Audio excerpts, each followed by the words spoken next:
This Fossil Friday, meet the latest ichthyosaur on the block.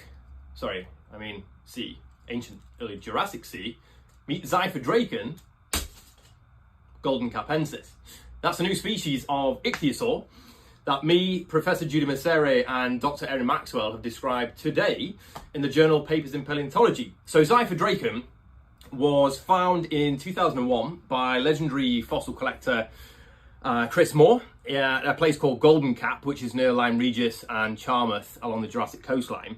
And this specimen was actually acquired by the Royal Ontario Museum in 2001 for their extensive ichthyosaur collection. And I first examined this specimen in 2016, but went and realized back then that it was something really, really unusual, but actually went back to the museum in 2024 with Professor Messere to study the specimen in great detail, look at all the finer details of the skull bones, the flippers, the entire skeleton, and work out that it was actually a new species to science, new genus and species to science. And what's particularly interesting is that it helps to kind of fill a gap in some way in the story of early ichthyosaur evolution in the early Jurassic, because it comes from a time called the Pliensbachian, where everything kind of before then you find lots of complete skeletons, and then kind of after then you find lots of complete skeletons. But during the Pliensbachian in the early Jurassic, there's practically nothing. In fact, this is the most complete Pliensbachian ichthyosaur in the world. So it's a pretty cool find, and it's so far the only known specimen in the world. So that is Xiphodracon golden capensis, which actually translates to roughly the sword dragon of Dorset. It's a really beautiful skeleton. You can take a closer look how long this snout is, like incredibly long and delicate snout with these really tiny, tiny little teeth. Hundreds of teeth in the jaw. It's got a really big orbit. Let's see parts of the sclerotic ring in there, which would be embedded inside the eyeball. So this really long snout.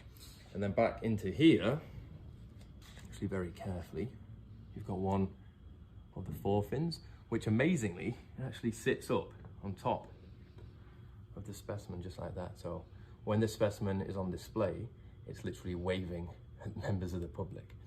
An incredible preparation by Chris, but it's really, really important, this specimen, because you can see not only in the fins, you've got the 1, 2, 3, 4 individual fingers, you've got the really big bones on this side. This is the radius bone, this is the ulna, and then in here you've got the pectoral girdle, and then very carefully, this is the more complete fin. So you can see you've got your humerus, so the upper arm bone of the flipper, that's our radius, that's the ulna, and those individual 4 finger bones. Now that structure in here and certain features of the fin combined with the skull, and also very quickly and very carefully combined with the little hind fin as well, features in the hind fin.